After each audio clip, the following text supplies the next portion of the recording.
Nobody is born ashamed of themselves. A child does not naturally hate their own emotions. A child learns shame from the world. A child gets angry and someone says, "Good children do not act like that." So the child learns, "My anger threatens love." A child cries and someone says, "Stop being weak." So the child learns, "My sadness is shameful." A child wants attention and someone says, "Stop being selfish." So the child learns, "My desire to be seen is wrong." A child shows confidence and someone says, "Who do you think you are?" So the child learns, "My power is dangerous." Slowly the child makes an unconscious deal with the world. If I want to be loved, I must hide certain parts of myself. That is how the shadow begins, not as evil, but as survival. The child hides what might lead to rejection. The child buries what might cause punishment.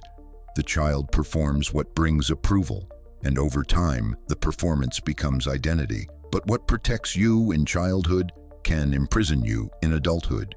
The mask that once helped you survive may later stop you from becoming whole, because the rejected parts of you do not mature properly. They stay hidden, they stay wounded, they stay primitive. Years later, they return in ways you do not understand. A small criticism feels like humiliation. A rejection feels like annihilation. Someone else's confidence feels like an attack. A harmless comment awakens rage that seems too large for the moment, because you are not only reacting to the present, you are reacting to the buried past. You are reacting from the shadow. The shadow rarely appears directly. It usually appears through projection. Projection means seeing in others what you cannot accept in yourself. Sometimes the person you hate is not your enemy. Sometimes they are a mirror. You hate someone's arrogance, but maybe what disturbs you is that they allow themselves to be visible while you keep yourself small. You despise someone's selfishness, but maybe you secretly envy their ability to choose themselves. You cannot stand someone's anger, but maybe your own anger has been locked away for years. You judge people who seek attention, but maybe there is a starving part of you that wants to be noticed. This does not mean every criticism is projection. Sometimes people really are arrogant. Sometimes people really are selfish. Sometimes people really are cruel. But Jung would ask a deeper question. Why does this specific thing disturb you so much? Why does this person live in your mind?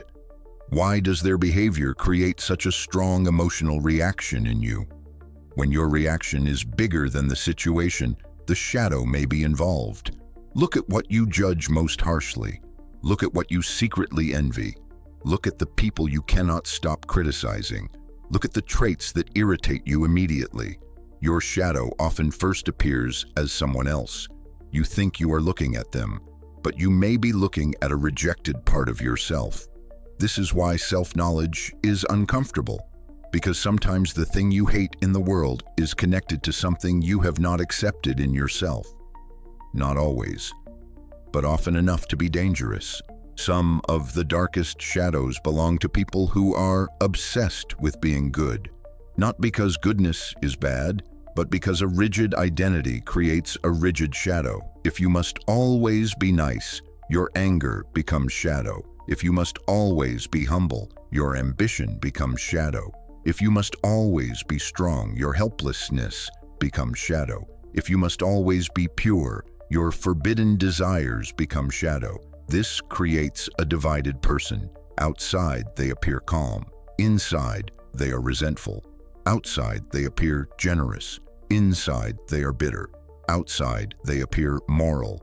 Inside, they are full of impulses they refuse to admit. This is why the sentence, "I am a good person," can become dangerous. Because once you become too attached to that identity, you stop examining yourself. You assume your motives are pure. You assume your anger is justified. You assume your cruelty is necessary. You assume anyone who disagrees with you must be wrong. That is not morality. That is unconsciousness wearing a halo. A truly good person is not someone who has no darkness. A truly good person is someone who knows their darkness and chooses not to be ruled by it. That is a deeper kind of morality, because if you do not know your capacity for cruelty, you may become cruel without noticing. If you do not know your need for power, you may control others while pretending to help them. If you do not know your resentment, you may poison people through silence and guilt. The shadow does not disappear because your self-image is beautiful. In fact, the more beautiful the self-image, the more carefully you should examine what it hides. The shadow does not need your permission. If you deny it, it acts unconsciously. It comes out in your tone, in your jokes, in your judgments, in the people you choose, in the patterns you repeat. You say, "Why do I keep choosing the same type of person?"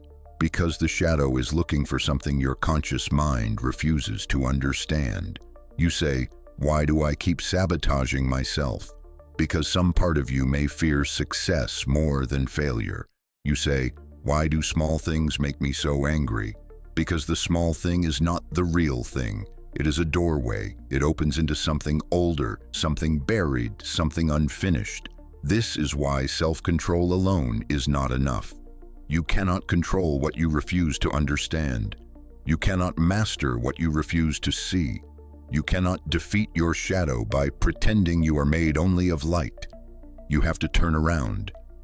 And look, the shadow does not stay private. It enters your relationships.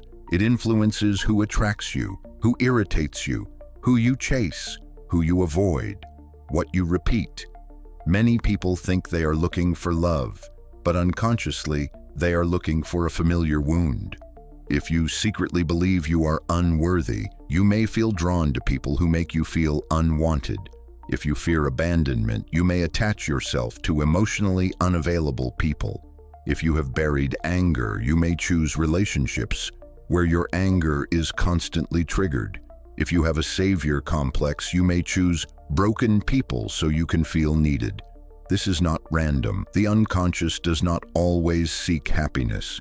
Sometimes it seeks repetition. It repeats the old wound, hoping the ending will change. Different person, same dynamic, different story, same pain, different relationship, same shadow. This is why relationships can be so revealing. They show you the parts of yourself you cannot see alone. Love does not only reveal your heart, it also reveals your shadow. And this is why many people run when intimacy becomes real. Because real intimacy does not just ask, "Can you love another person?" It asks, "Can you be seen?" And for someone controlled by shadow, being seen feels dangerous. Because if someone sees you deeply enough, they may eventually see the parts you have spent your whole life hiding. Self-sabotage is often the shadow acting in disguise. You say you want success, but when opportunity appears, you procrastinate. You say you want love, but when intimacy appears, you withdraw. You say you want change, but when change becomes possible, you return to old habits. The conscious mind says, "I want to succeed." But the shadow says, "If you succeed, people will see you, and if they see you, they can reject you." The conscious mind says, "I want love." But the shadow says, "If you are loved, you can be abandoned. Better to stay distant." The conscious mind says, "I want to be strong." But the shadow says, "If you become strong, you can no longer use weakness as protection." This is why self-sabotage can feel irrational. But it is not always irrational. It may be unconscious protection. The shadow often tries to keep you safe using old strategies. It keeps you small because small once felt safe. It keeps you invisible because visibility once brought shame. It keeps you passive because action once brought punishment. So do not only ask, "Why am I destroying myself?" Ask, "What is this part of me trying to protect?" The shadow is often a wounded protector, but if you never bring it into consciousness, the protector becomes a prison guard. Not everything hidden in the shadow is ugly. Sometimes your best qualities are hidden there. This is sometimes called the golden shadow. Your courage may be in the shadow. Your confidence may be in the shadow. Your creativity may be in the shadow. Your leadership may be in the shadow. Your power may be in the shadow. Why would someone hide their own strength? Because strength can be dangerous. If you become visible, people may judge you. If you become powerful, people may envy you. If you become independent, people may leave you. If you become exceptional, you may no longer belong to the people who need you to stay small. So you hide your light and call it humility. You silence your ambition and call it realism. You reject your talent and call it modesty. You avoid your potential and call it peace. But sometimes humility is not humility, it is fear. Sometimes modesty is not virtue, it is avoidance. Sometimes staying small is not wisdom. It is loyalty to people who would rather see you weak than free. This is one of the most painful truths of the shadow. You may be afraid not only of your darkness, you may be afraid of your power, because becoming more would demand that you leave behind the smaller identity that once kept you safe. And some people are more loyal to their wounds than to their potential. They would rather remain familiar than become free. Facing the shadow does not mean obeying every dark impulse. It does not mean, I am angry, so I should hurt people. I am jealous, so I should control someone. I have dark desires, so I should act them out. That is not integration, that is possession. Shadow work means becoming conscious of what is unconscious. It means saying, yes, this anger is mine, but I do not need to become cruel. Yes, this envy is mine, but I can use it to understand what I desire. Yes, this ambition is mine, but I do not need to destroy others to pursue it. Yes, darkness exists in me, but I can choose what I do with it. Integration means ownership. It means responsibility. It means no longer pretending your darkness belongs only to other people. But it also means not letting that darkness act without your permission. You are not responsible for every impulse that appears inside you, but you are responsible for how you relate to it. That is the difference between consciousness and possession. A conscious person can feel anger without becoming anger. They can feel envy without being ruled by envy. They can desire power without becoming corrupt. They can admit weakness without collapsing into shame.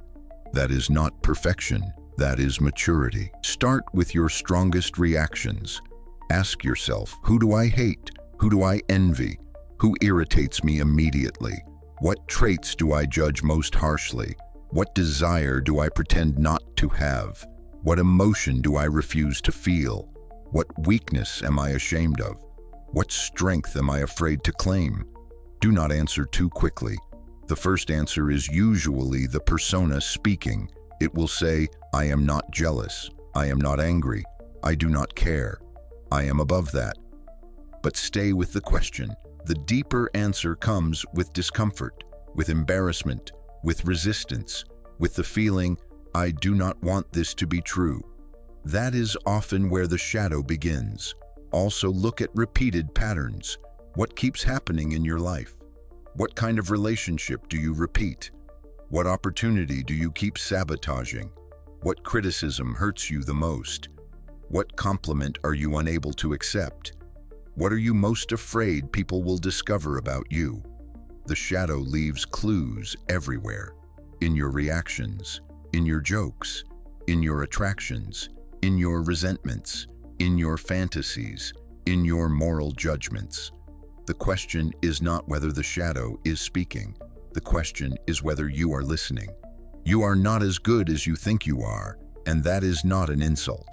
It is the beginning of self-knowledge, because somewhere inside you there is a part of yourself you do not want to see, a part you hide behind politeness, behind confidence, behind morality, behind the version of yourself you show to the world.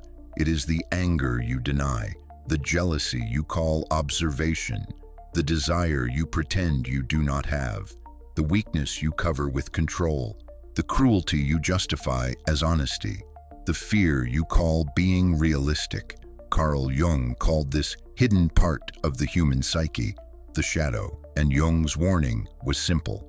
What you refuse to face does not disappear. It waits, it leaks, it grows, and eventually it begins to control your life from the dark. You think you are making rational decisions. You think your judgments are objective. You think your reactions are justified. But sometimes the thing speaking through you is not reason. It is the part of yourself you buried long ago.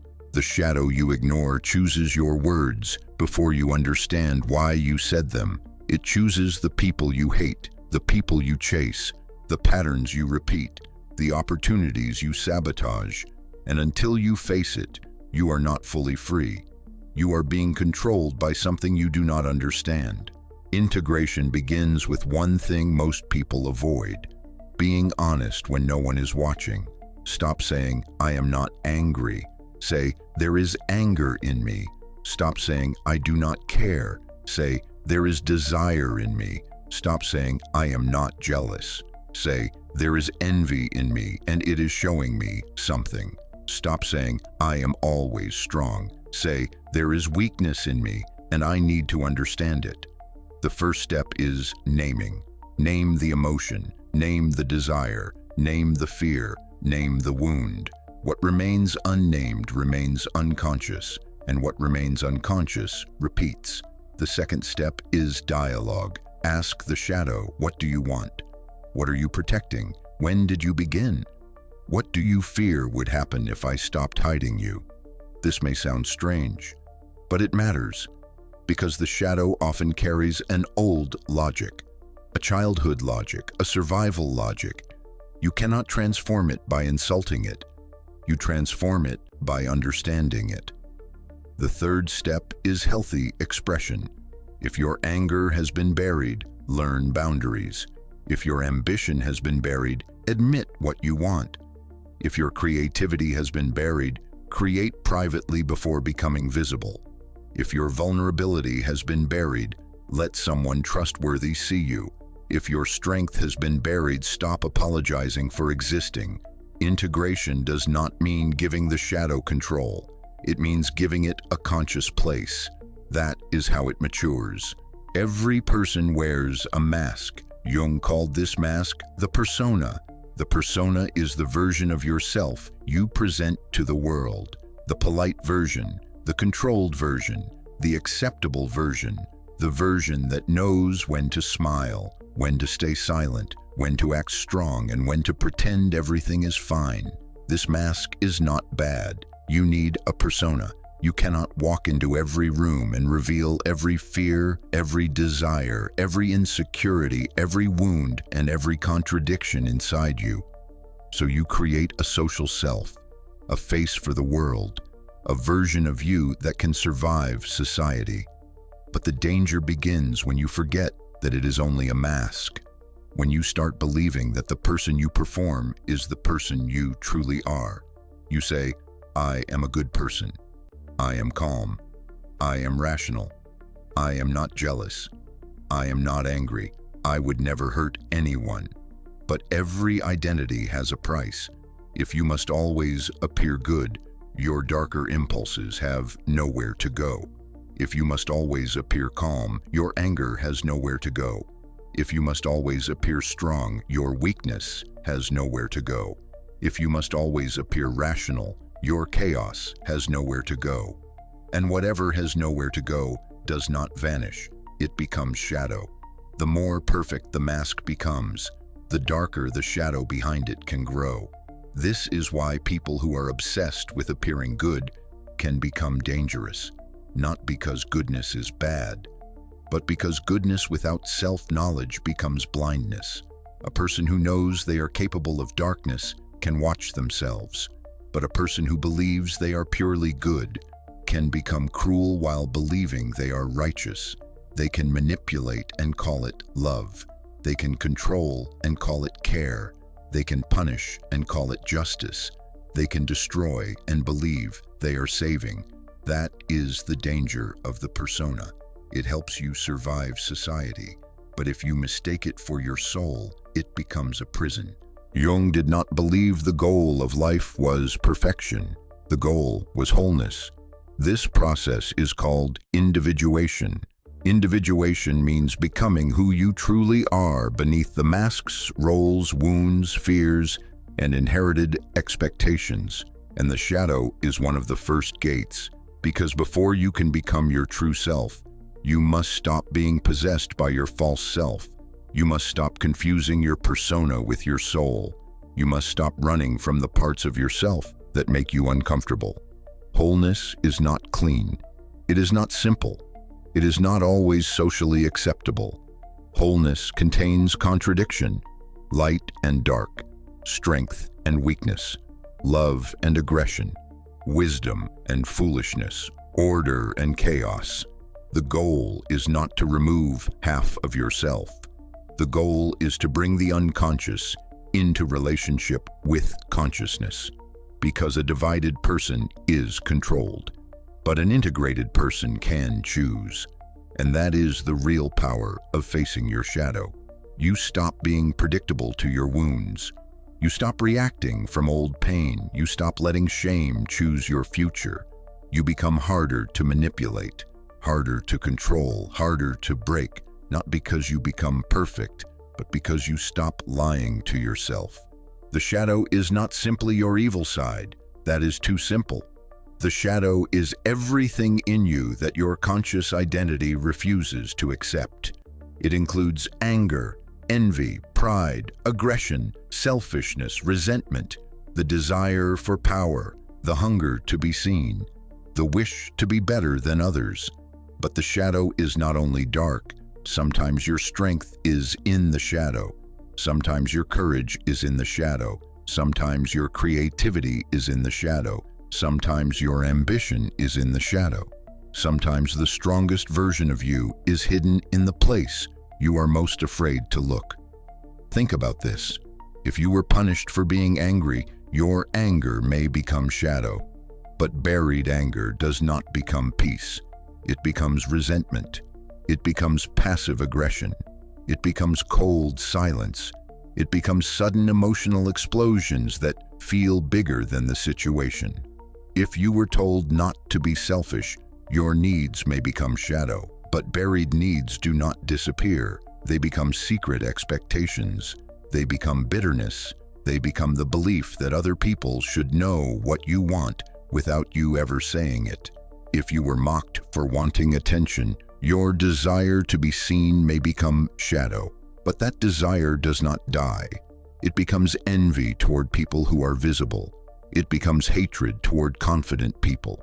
It becomes discomfort when someone else dares to take up space. If you were forced to always be strong, your vulnerability may become shadow. But buried vulnerability does not become strength. It becomes numbness, emotional distance, the inability to ask for help until it is too late. The shadow is the rejected self. It is the place where you send everything you were taught was unacceptable. But rejected parts do not die. They become unconscious. And what is unconscious does not stop influencing you. It influences you more. So ask yourself, what part of myself do I reject? What do I judge in others because I cannot face it in myself? What emotion have I buried? What desire have I renamed as wrong? What strength have I hidden because I was afraid of being seen? What weakness have I denied because I was afraid of shame? What truth have I sacrificed to protect my image? Jung's message is uncomfortable because it destroys the illusion of innocence. You are not only the person you show the world, you are also the person you hide from the world. You are the mask, but you are also what the mask conceals. You are the light, but you are also what stands behind it. And until you face that hidden part, something beneath the surface will keep pulling the strings. The shadow does not disappear because you ignore it. It becomes the part of you that makes decisions in the dark. So face it. Not to become darker, but to stop being secretly ruled by darkness. Face your anger so it no longer poisons your silence. Face your envy so it can reveal your desire. Face your fear so it no longer chooses your life. Face your weakness so it no longer hides behind arrogance. Face your capacity for darkness so you can consciously choose the good, because the person who denies the shadow is controlled by it. But the person who faces the shadow begins to become whole, and wholeness is not perfection. Wholeness is honesty. Wholeness is integration. Wholeness is the courage to say, all of this is mine. The light, the darkness, the wound, the desire, the shame, the power, the mask, and the thing behind the mask. Because the shadow you ignore does not disappear. It waits, it grows, and if you refuse to face it, it becomes you. The shadow you ignore does not vanish. It becomes the hidden force that chooses your life before you do.